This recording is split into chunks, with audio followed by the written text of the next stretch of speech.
You can take any medical treatment and you can do whatever, but if you're not doing the baseline things, no human body is going to function properly.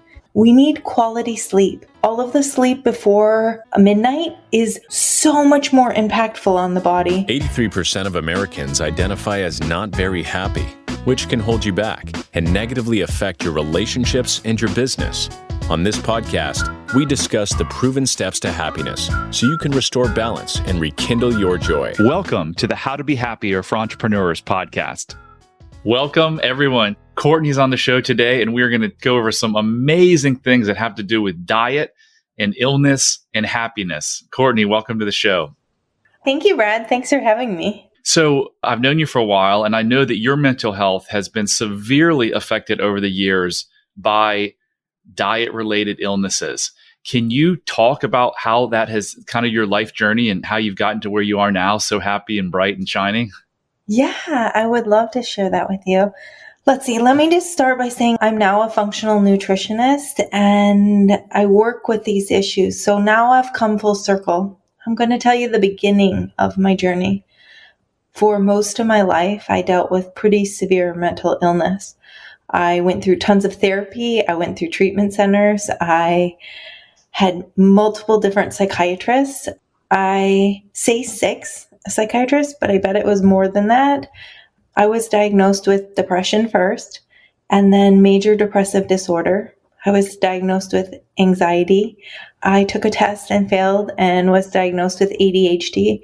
And I had a gentleman tell me I was bipolar. Whoa, that's quite the array of diagnoses. Yeah, I mean, I wasn't flourishing. Let's just say I wasn't flourishing. I was hurting really bad.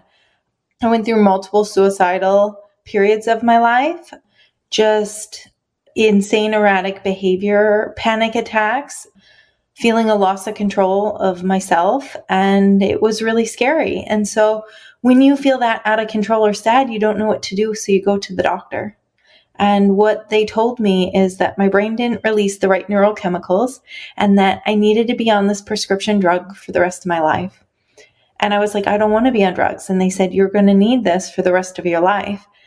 One after another told me that. They would give me a drug that didn't work or sort of did. And then they would give me another one on top of that. And then I would just have tons of side effects, sexual side effects, weight gain side effects. I was numb. Some of them gave me more anxiety, none of which made me flourish. Some of them made me function, but not flourish.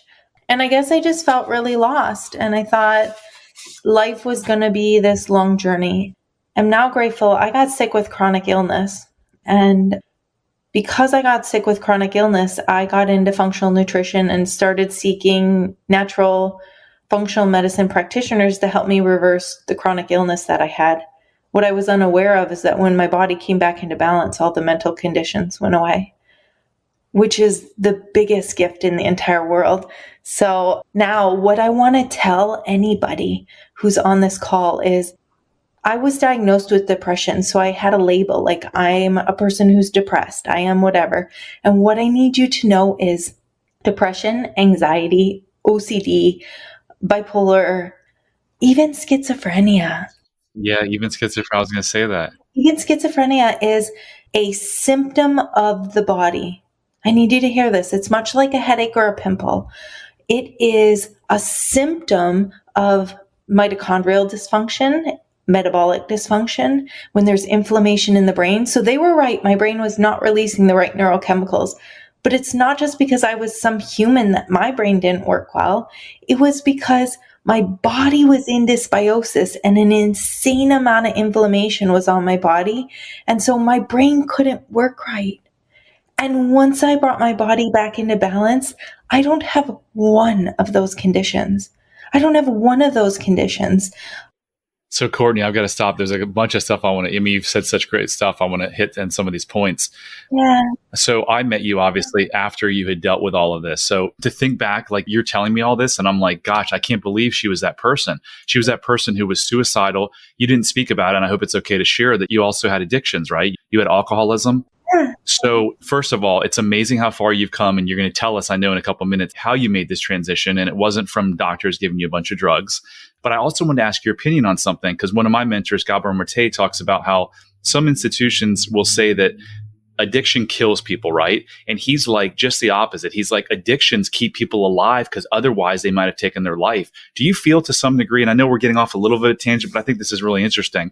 Do you feel like your addiction, and I'm not saying it's great to be addicted because it's a terrible thing, but do you feel like it kept you alive, and how so? Like by numbing the pain to some degree? I'm going to have to answer honestly in that my addiction was life-threatening. Addictions in my life can numb me from the pain that I'm actually going through. So this is something totally different than food and those other mental conditions. Addiction numbed me from the pain, but addiction can be so extreme that it itself can be life-threatening. Right. So yeah, it's not a good thing in general, but I do know it has saved some people's lives, right? Or lots of people's life. Another question I have is that doctors love to label things as idiopathic, which means there's really no known cure. Yeah. Do you have a lot of clients that come to you and they say, I've been to my doctor and they say there's nothing I can do, and they're in terrible shape, and then you do your thing on them and they completely different? Yeah. So what I need to say first is I'm not a medical professional, and I'm not suggesting anybody come off their medication. What I am suggesting is if you have a plan of action right now that's not really working, where you're not really flourishing, and you think there's got to be something more than this, there is. I'm going to walk you through some lab markers that you want to check and go through. So basically, people come to me. I bring their body back to balance. It's about a 6-8 month process. We let all the inflammation come down. We work on recovering anything in the body that's off. And then at that point, they can go back to a psychiatrist and work with them on tapering down their medication. I've helped tons of clients be able to do that, and it's the biggest gift. So I have something to show you. Okay, so this is basically what happens right now in the model. There is this sick plant, right? So she's showing basically a plant, a household plant that's like literally dying and weeping. Yeah, so if I show you this plant and I say, what do you think this plant needs? What do you think it needs, right? I'm going to say water. Yeah, well, does it need Zoloft or Paxil or a drug, a statin or a blood pressure medicine? No, it needs water and sunlight and nutrients. The very first things that you want to think of. So I guess I'll talk about the things that you need to be doing baseline, right? You can take any medical treatment and you can do whatever, but if you're not doing the baseline things, no human body is going to function properly. You need about 80 to 100 ounces of water a day. Our brain literally needs that to function well. We need quality sleep. All of the sleep before midnight is so much more impactful on the body. So if you're staying up till midnight, you're getting 6 hours of sleep, the body's not functioning well. We need sunlight. Sunlight in our eyes, the photons that come from the sun, literally help produce our chemicals, melatonin, so that we can sleep well. If your diet's causing inflammation in your body, you have inflammation in your brain. When that happens, it can't release the right neurochemicals. And then you need quality protein. You want to think 1 gram of protein per body weight, and that often needs to come from animal proteins. We need the amino acids from proteins to actually build the right neurotransmitters. So often somebody comes to me and they're on 2 medications and they're not doing well, they're not thriving. And I say, how much water did you drink yesterday? Oh, I don't drink much water. Oh, my sleep's a mess. Yeah, I don't sleep well at all. Oh, yeah, I'm not doing well with protein. And they're eating a ton of carbohydrates. And then I find out they have a permeable gut. So when we have a permeable gut or a leaky, we have a protective barrier in 3 places: our gut, in our lungs, and our brain. There's a barrier that protects all of these things. When any of those junctions become leaky, we are then prone to symptoms of those organs. So Courtney, let's talk about inflammation. You've mentioned that a lot, and I know that most disease is inflammation. And I don't know how many people think or know that inflammation is a huge cause of mental illness, right? And depression, anxiety, and all that. So talk to us about what are the foods that create inflammation? And yeah, let's just start there. What are the foods that create inflammation? How does inflammation negatively affect us both physically and mentally? Yeah. Inflammation, we now know, is the driver of pretty much all chronic disease. Heart disease, cancer, autoimmune disease comes from stress on the body and inflammation. A high carbohydrate load causes a lot of inflammation. Grains do. And actually, it's hard for me to fully say. What I can say is when you're thinking about if somebody's body's not functioning well. So if you have depression, your body's not functioning well. You need to dig deeper. You need to find a practitioner who can help you dig deeper. The first things you want to look at are your vitamin D levels. If your vitamin D levels are in the tank, your brain and your mood are going to be in the tank. So that's number one. And then when you get those labs run, you want them on the high end of the range, especially if you've been dealing with mental health issues. Another important marker is, So we'll get to the labs in a second because I was going to ask you what should they order and where should they order them. But let's go back to carbs because I want to give because some people just don't know this. Like carbs, we're talking about potato chips, we're talking about rice, we're talking about pastas, bread. Yeah. What are most Americans now with the epidemic of obesity? What are the things that so many people are eating that is just literally and figuratively killing them? Yeah, so a lot of people come to me and they say, I'm already eating healthy. It's so weird. My body is not working right. And I say, great. What did you have for breakfast? They said oatmeal. And then for lunch, they have chicken and a sweet potato. And then for a snack, they eat an apple or a protein bar. And then for dinner, they have fish and white rice and a vegetable. And that sounds healthy. Except all of those carbohydrates, oatmeal, rice, potato, apple, protein bar, all convert into sugar in the body. Blood sugar swings cause dysbiosis, inflammation, mitochondrial damage, metabolic dysfunction. All of those things will increase your likelihood or your symptoms of your mental health issues. So what I just described is a healthy American diet, but it's actually not.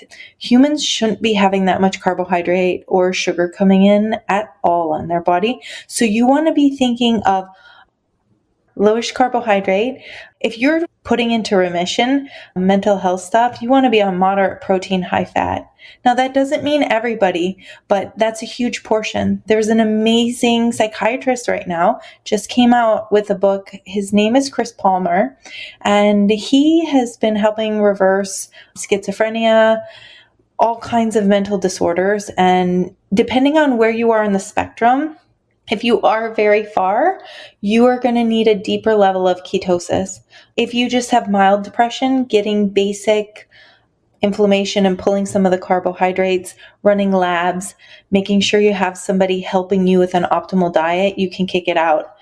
So, Courtney, is an optimal diet more meats and vegetables? Yes, correct. So low starch veggies, and you're looking at more meats, proteins, healthy ones, lots of salmon and fish for good omega-3s. You want good quality meats, grass-fed meats, organic chicken. And you can get grass-fed ground beef at Walmart and Target. I can believe that. Costco doesn't carry it. So I called you 2 months ago because I get labs run every quarter. And I think you're going to say everyone should get labs run every quarter of the year. And I had a higher than what I wanted A1C, which is a marker of blood sugar. And it's really a marker of like how long you're going to live. And I was absolutely shocked. Like, well, what are you eating? And the only thing I eat that I didn't think was bad was this huge Honeycrisp apple every night. Like that was my dessert. And I have to say, I had no idea that eating an apple, the sugar from an apple, was just as bad as eating a sugar from a candy bar. And you're like, yeah, it's just as bad. And I'm like, whoa, I didn't know that. Yeah, so sugar is sugar. Natural sugar actually isn't any better for the body. And if you think about an apple, somebody thinks, well, how could an apple not be good for me? Except for an apple 200 years ago had 4 grams of sugar in it.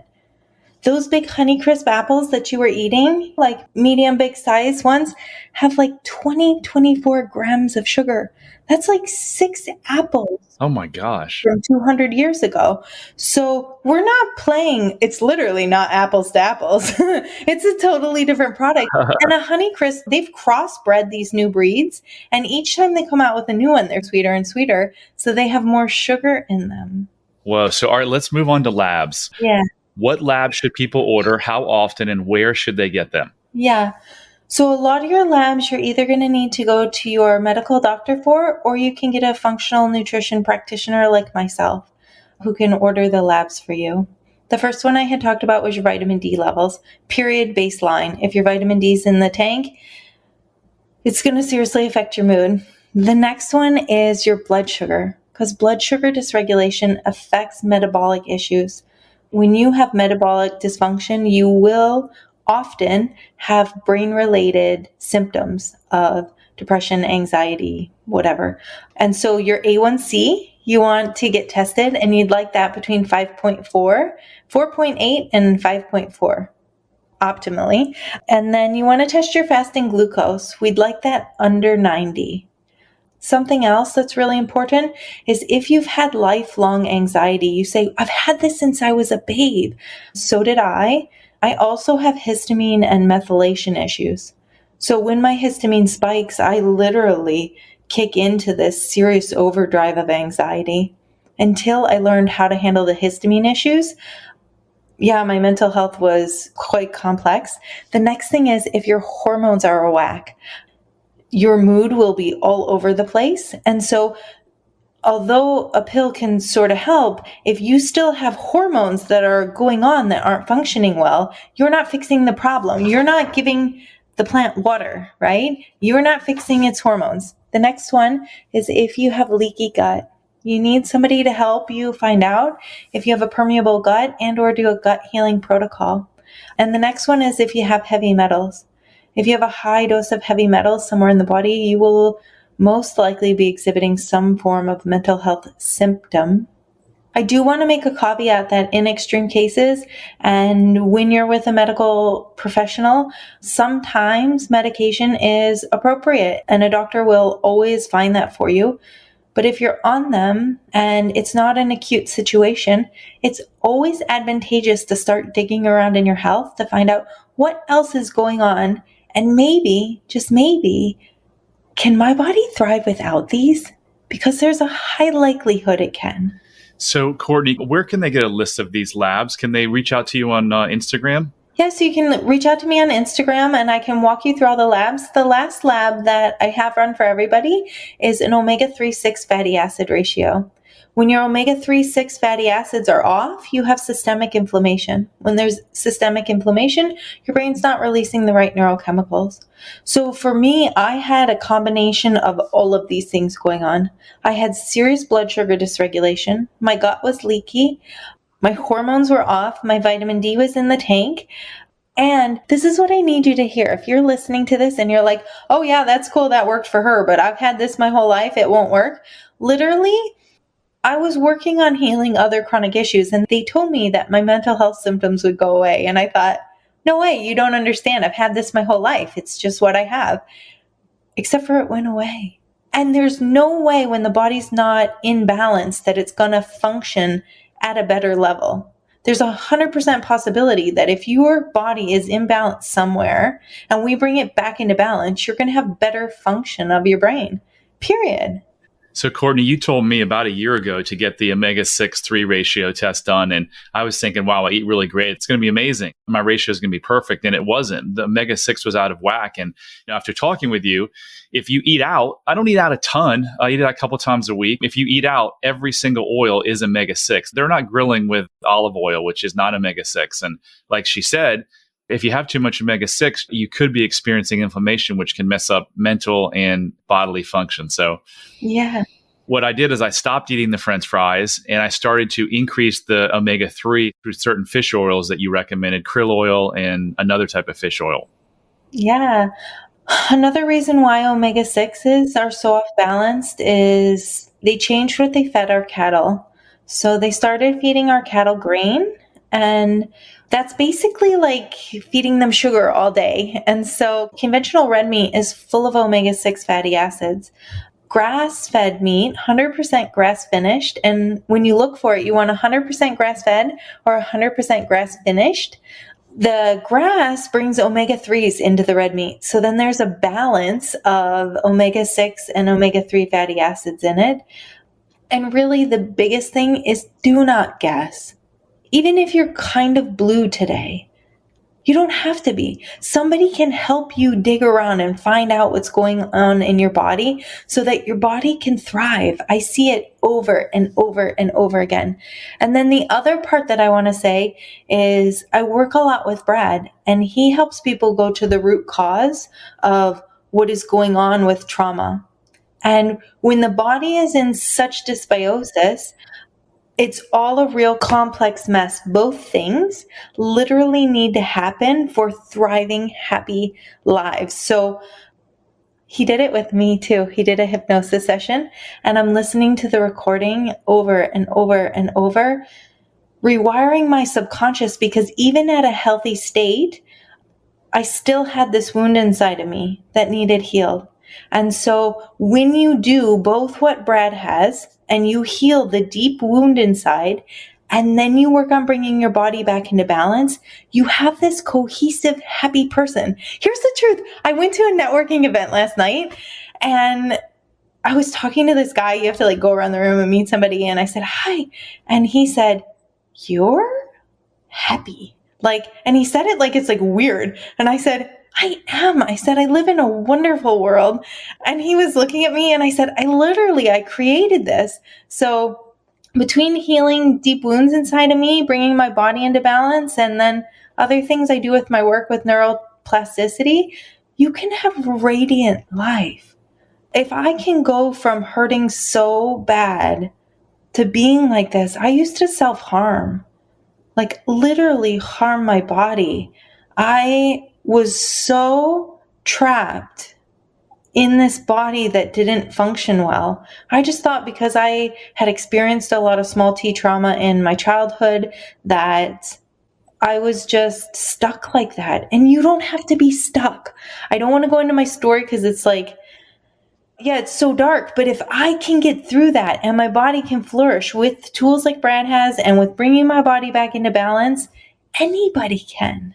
Anyone can. So a couple of things there. Trauma. Don't get thrown off by the word trauma, because a lot of people seem to tune out when they hear trauma. Oh. And she just mentioned little t trauma and big T trauma. So when you hear that you might have issues in your life caused by your subconscious thinking driving your behavior because of trauma, and you're like, well, I didn't have a traumatic childhood. Trauma can be as small as your little sister coming home from the hospital from being born and you thinking that your parents loved her more. So don't get caught up on that. Yeah. Thank you for saying that, Brad, because my whole life I would go to therapy and I would say, I had a great childhood. So it wasn't that I went through crazy, horrific things. I just couldn't figure out why I couldn't function as an adult. And then I learned more. So yeah. So 9 out of 10 of my clients, I asked them when I first start with them, did they have a happy childhood and were their needs met? And they all did, but none of them would come to me if they did. So it's not about blaming the parents. Oh. It's just the opposite. It's about saying your parents did the absolute best they could do, given what they had. So Courtney, in terms of lab work, they can find you at final.key.wellness on Instagram. Yeah. Message Courtney and she'll send you a list. She can have them run. You can go to your doctor. You can have them run. But what she was saying that I want to reiterate is that look how dark of a life that she had only, 10 years ago? I'm 11 and a half years sober. Okay, great. So 11 years ago, she was in this really dark place being suicidal. And it really didn't take her the full 11 years. She's been happy like this for a while because I've known you for a couple of years. So if you're listening to this and you're really suffering or you're struggling or you're dealing with weight issues or poor health or shitty marriages, bad businesses, just know that there's a better option. You don't have to suffer. You do not have to suffer. You don't have to suffer. And I had gotten into alcohol for a short period of time. My main addiction was food. I had gained and lost the same 70 pounds 6-7 times. I shouldn't laugh, but it's just like, Yeah, I mean, I've been in a body that doesn't belong to me. I've harmed myself with food or by overeating, coping. And what I didn't know is I was coping with the depression with food, but that was exacerbating my depression. So it was like this feedback cycle. Like I would get depressed, so I would go binge on sweets, and then the sweets would cause more inflammation and dysbiosis. So overgrowth in the gut is something else that I didn't talk about, but that can cause issues in the brain. But so I had overgrowth in the gut. And so I would get depressed, eat, inflammation, more depression, eat, then want to die because I'm stuck in this big body. And it was such a vicious cycle. And I got out, and you can too. You can too. So if you're sitting there saying, you know what, I don't have any trauma, my life is great, I'm happy. That's where I was 3 years ago, but it wasn't true. So I developed this self-love quiz at bradchandler.com/quiz. Take it. And if you score anything except extreme self-love, know that if you score mild self-love or lack of self-love, don't take that as oh no, that's bad. Number one, take that as you definitely had stress and or trauma in your childhood. And number two, if you're in one of those categories, you have the ability, like I did and like Courtney did, to profoundly and exponentially change your life in a good way. In a matter of like days and hours. You don't have to go to therapy and do this stuff for 10 decades. It's incredible when you put your mind to it and you have a proven system, how much change can occur in your life. Yeah. I mean, between the healing that you do with the rapid transformational healing and bringing the body into balance, literally somebody's light can be on faster than you can even imagine. Yeah. Faster than you can imagine. So you can also find me on Facebook. If you don't have Instagram, you can type in Courtney Jacobs and Final Key Wellness. And in a couple weeks, I'll have a website up at finalkeywellness.com. But otherwise, you can find me at social media first. And yeah. So guys, thank you, Courtney. That was another episode of How to Be Happier for Entrepreneurs. If you like this, please rate it, subscribe to it, comment on it, give me a review. And if you need to reach me for anything, bradchandler.com/contact has all my social media as well as a free 30-minute call with you. And as I end every episode, you don't have to suffer. There's a better way, and love heals all. Thank you, Courtney. Thank you. Hit subscribe if you don't want to miss out on more life-changing content. And if you're struggling, you don't have to. Go to bradchandler.com/contact. There, you can join the Facebook community of like-minded entrepreneurs, and you'll see a button to schedule your freedom and happiness call. See you on the next episode.